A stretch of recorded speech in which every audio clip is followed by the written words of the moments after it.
Hello, welcome to Worldview Talk Show. Today we're going to discuss Eric Garner Revisited. And we have with us today Eric Garner's mother, Gwen Carr, and also with us, Kevin Buford, who is a poet.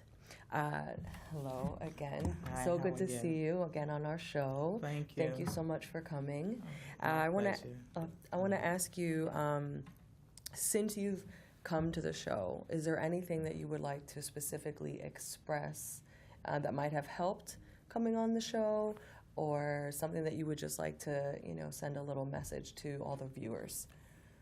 Oh, well, I think by coming on the show, it has brought about more awareness about where I am with myself as Eric Garner's mother, what I'm doing as his mother, being his voice, and trying to be a voice for others. That's amazing. Well, we're certainly glad to be able to help you in that process. Thank you. And so today I would like to ask you a few questions since you were last, it was reported in the papers about when you were in court with your son's killer, the officer. Yes. Pantaleo. Pantaleo. Okay, so, in the article itself, it stated that, they asked you how that made you feel, and they gave a very abrupt, answer saying you had mixed emotions. Yeah, that's true. To be that close in proximity with the person who actually murdered my son, although he wasn't the only one who murdered my son. Right. There was at least 5 others who jumped on him. Right. And then there were other officers who didn't try to de-escalate the situation, along with officers who lied on official reports. Right. So all of that came back to me as I sat in that courtroom. I'm here with killers, liars, and everything, and they are going on about their life like business as usual. Right, right. How does that make you feel, and how do you think that makes others feel that are in the same situation? Well, I know that the people who are in the same situation as me, they have these deep emotions also, because this keeps happening and nothing is being done about it. We have to get accountability with these police officers out here. We have good police officers, but then we have the bad apples. And we have to weed out the bad apples because they give the other police officers a bad name. And, when you're sitting back and you're watching people who actually don't care one way or another about what you're doing with your life since the death of your loved one. Right. And they have no feelings because it hasn't happened to them. Right. And I almost feel like if it happened to them, then there would be justice. It would. The shoe is on the other foot. So many times. It would not go down like this. No. Because immediately after the death of one of our loved ones, they don't care what we do. All they know is just a newspaper article. But it's not just a newspaper article. These were people. These were our loved ones. Now we have to figure out how to go on with our life after the death of our son, after we bury our child. Right. We have to figure out what to do with their things, or how am I going to get through the next day? Right. And no one, I wouldn't say no one, but the ones who did the damage, they don't even care. Right. There's no, how can we help? No, they start taking up a collection, but for the police officers. Oh. They do not. The police officers, they don't come to the family. They don't even come there with an apology, not the ones who actually committed the crime. Wow. They do not come. The other officers, they start raising funds for them in case, okay, why are you raising funds? If they were so right, what are you raising funds for? Right. What is it, for a lawyer? Yeah, for a lawyer. So that's crazy. Why would you raise funds if your police officer was so much in the right? Mm-hmm. No, but it's all crazy and it's all backwards. And then the mayor, he protects them with the 50A clause. It's just all unbelievable, the things they do to protect the police officer and none for us. Would you mind explaining a little bit of that 50A clause? Well, the 50A clause is where we cannot find out who the police officers' records, whether they committed crimes before, whether they have other spots on their record. We can't find out any. There's no transparency when it comes to the police officer. They hide behind, this may endanger the police officer. What about us? Right. The police officers are out there every day. They have a gun and a vest. We are out there with nothing. Right. And they're talking about endangerment of the police officer. Right, because they're in the mind frame of, well, out there in the streets, someone's got something somewhere, so we have to protect ourselves. But it's not always the truth. Most of the times. No. When you look at the ratio of how many police officers are murdered to how many innocent young boys and women are murdered, just look at the ratio where they had nothing and they were murdered. And they were murdered.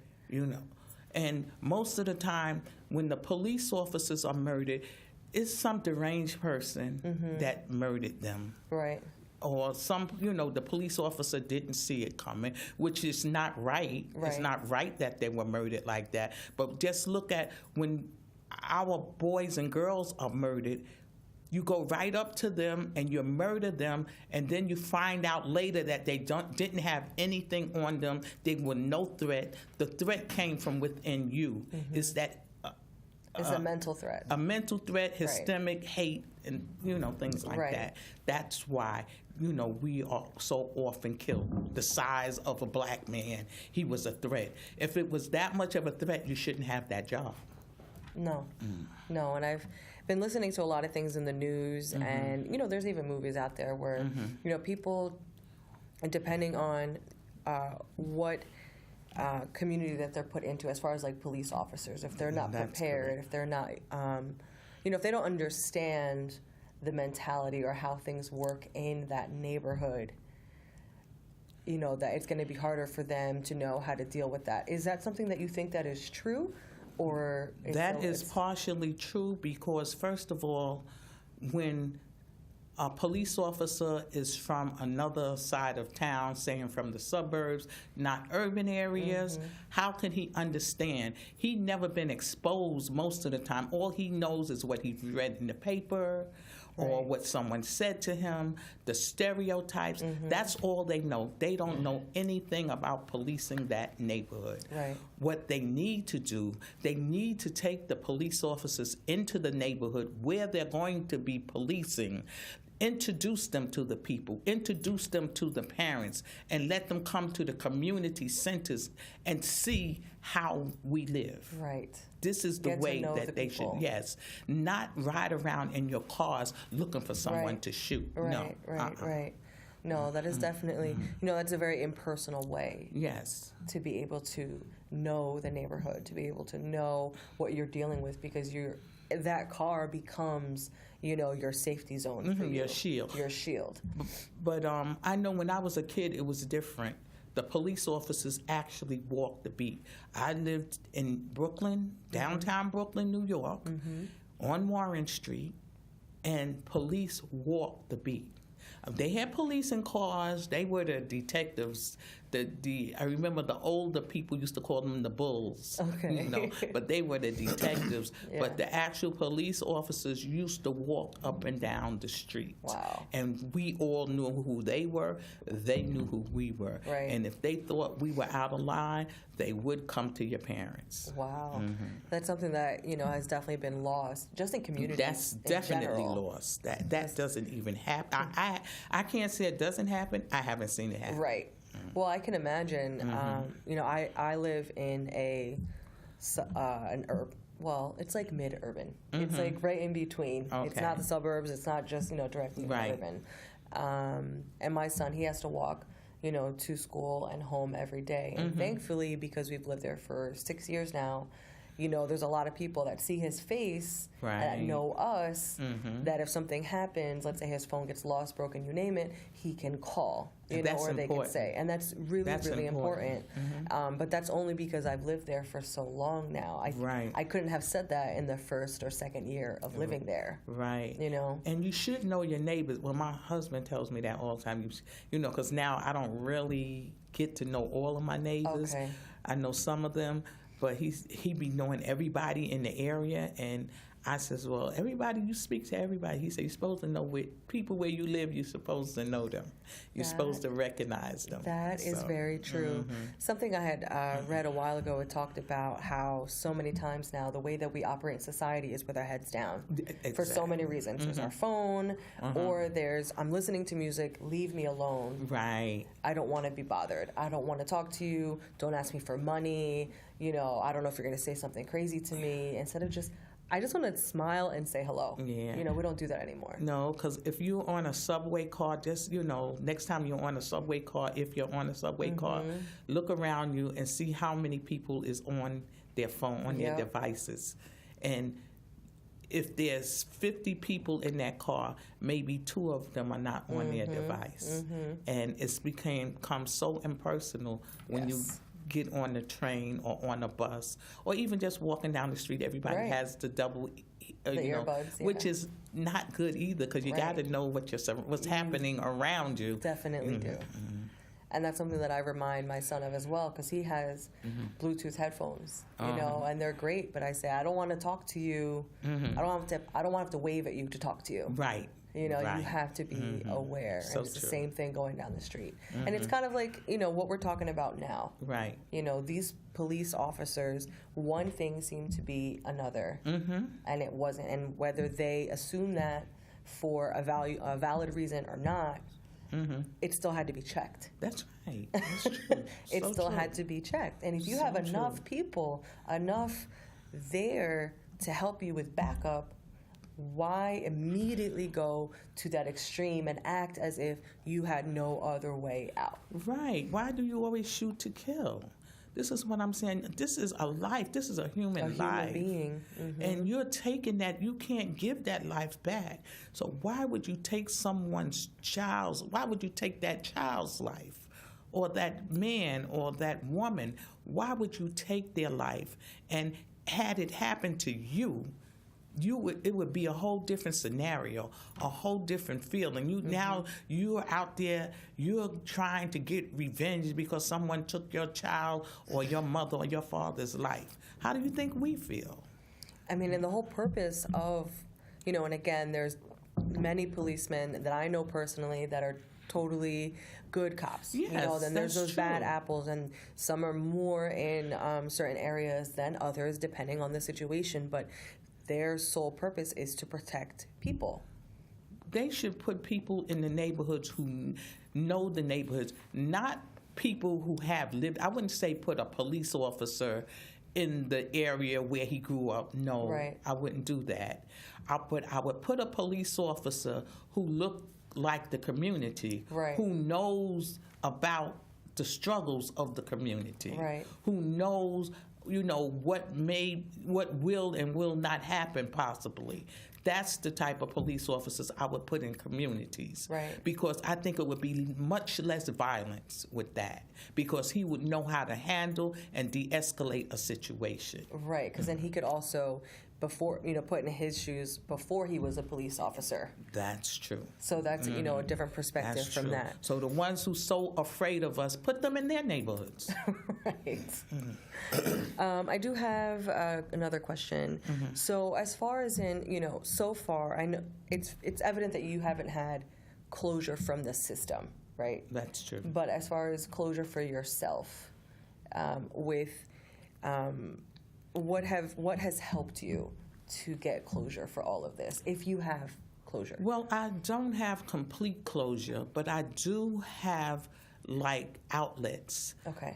Well, we have groups that I deal with. I deal with like the National Action Network. I deal with mothers who have the same impact has happened on their life that has happened to me.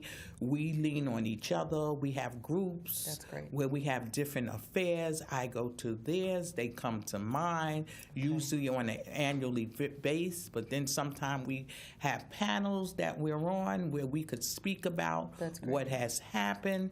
And sometimes we can even text and call each other in the middle of the night if we're feeling a certain way. Because, see, sometimes we have these sleepless nights and we can't sleep.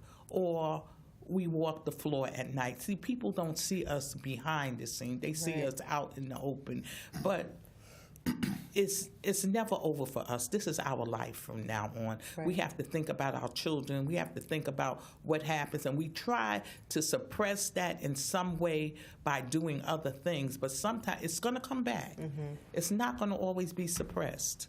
And excuse me. Bless you. And we do this and leaning on each other, supporting each other, trying to get mothers help where some mothers is not where other mothers are. Some mothers is on medication. Some mothers can't get out of bed. Some mothers is very angry, and, we try to calm them down. So it's all stages where mothers are, and it's not easy, but we try. We all, as a group, we try to intervene and help each other. Well, I certainly commend you, and I definitely pray blessings over you for God to be able to continually give you that peace, to not just, strengthen yourself, but to be able to be an encouragement to other mothers and grandmothers and daughters, because this is something that we're not over that hump yet. No. We're definitely not. Do you have any advice to those that don't have any outlet, that have not reached out to you, and let's say they're watching for the first time right now? Well, first of all, you have to get together with someone. You have to talk this out, because it would eat you up inside if you don't get together, talk with either family members, a group, but it's more better to talk to someone who has gone through it. Because no one knows your pain like another mother who has gone through this, and they can go through this with you, and they can give you some advice, because they may have been going through it longer than you're going through it. You may be a new mother at this, or a new father or aunt at this, and they can give you some advice. And sometimes the first thing that I did, I just prayed, because you have to pray. You have to get the strength from the Lord, because without His strength, you can't do this work. No. You can't, because I know me in the beginning, I just wanted to get in the bed, stay there, and just wait for this terrible nightmare to be over, and it's never over. So get with someone, and for your children that you still have at home, show them love, because sometimes they feel like they're left out. That's important. You have to just tell them that, we're in this together, and pray with them and show them love, and it'll put you in a better spot. It's not going to alleviate all your pain, but it'll put you in a better spot, and and talk to them. And then that way it'll help, and hopefully the cycle will not continue, but it will help. It will help. Well, we thank you so much for coming on again, and really allowing us to hear your voice and being a voice for many others. Yes, I try to be. And we're so thankful for that. And also, we're going to hear now from Kevin Buford for a poem that he has written about this situation. Yeah, I wrote a poem entitled Eric is Epic. But before I recite the poem, I want to quote a scripture from Proverbs, from the Holy Bible. Proverbs chapter 17, verse 15 says, "He who justifies the wicked and he who condemns the righteous is as one, an abomination before the Lord." And anybody looking at that video can see that the wicked have been justified. Okay, the video of Eric Garner. So now I want to get into the poem. Eric is epic. It was a hot day in July, and the trees were green. The folks from Staten Island, they were into their routine. The focus is a storefront near Victory and Bay, and the Staten Island Ferry is not far away. It was a calm day in July. No one expected to cry. It was the 17th of July. Certainly no one would die. Enter NYPD, Pantaleo and his crew. Some were even dressed in blue. They spotted Eric Garner, and they made an approach. What happened after was far beyond reproach. You see, Eric was a kind man, a father who took care of his clan, a gentle giant who was very polite. In fact, he had just broken up a fight. Eric was unarmed, had done no harm, but the cops hounded him and surrounded him. Then Pantaleo attacked with a chokehold from the back. The gentle giant came crashing to the ground with a thunderous sound. They pressed his face against the pavement. I said they pressed his face against the pavement as though they wanted to make an engravement. Then his final words, I can't breathe, I can't breathe. 11 times he desperately cried, but the cops continued with their homicide. It was murder. Some were live on the scene. It was murder. Most saw it on the screen. It was murder, truly obscene. It was murder, and justice is lean. A man was lynched, and the whole world took a glimpse. Enter Prosecutor Dan Donovan with a classic shenanigan. He impaneled a grand jury, or should I say sham jury, that unleashed the nation's fury. No indictment, no probable cause. This erroneous decision left us appalled. Officer Daniel Pantaleo, a misfit, a bully, and now a killer, probably went home and had a Miller. One less Negro, and he got it on video. Oh, justice, do you ever come our way? Oh, justice, we have a video this day. Oh, justice, how long will you hide? Oh, justice, when will this madness subside? Now, what happened to Eric has caused us great pain. But of this I'm certain, his death will not be in vain. You see, Eric is epic. He's truly a martyr, of a new movement a starter. His final words have been heard all around the globe, bounced off every earlobe. Eric belongs to the ages, his name recorded in the history pages. So people have taken to the streets in dignity and peace while insisting that police violence cease. Black Lives Matter, stop the blood splatter. Black Lives Matter, stop the blood splatter. America, we have a crisis, more serious than Ebola and ISIS. Unarmed blacks being killed by the cops. When will it end? When will it stop? So I pray every day because I know change is coming our way. I feel the Spirit of God moving through the masses, all races and all classes. He's touching the hearts of the old and young, people of all creeds and every tongue. So I pray every day for police reform because the killing of unarmed blacks cannot be the norm. I can't breathe. I can't breathe. I can't breathe. I can't breathe. I can't breathe. I can't breathe. I can't breathe. I can't breathe. I can't breathe. I can't breathe. Thank you. Wow. That was extremely powerful and moving. We thank you so much for sharing that with us. You put me right back to where I was when that happened. And even, the way it impacted everybody. We thank you again, Gwen Carr, for coming on the show and sharing us with you. Thank you. And, go ahead. oh, yes. And if anyone wants to get in touch with me, you could get me on my website, GarnerWayFoundation.org. That's GarnerWay Foundation.org. Thank you so much. And is there a website or anything you would like to Well, share? I got an old-fashioned phone number.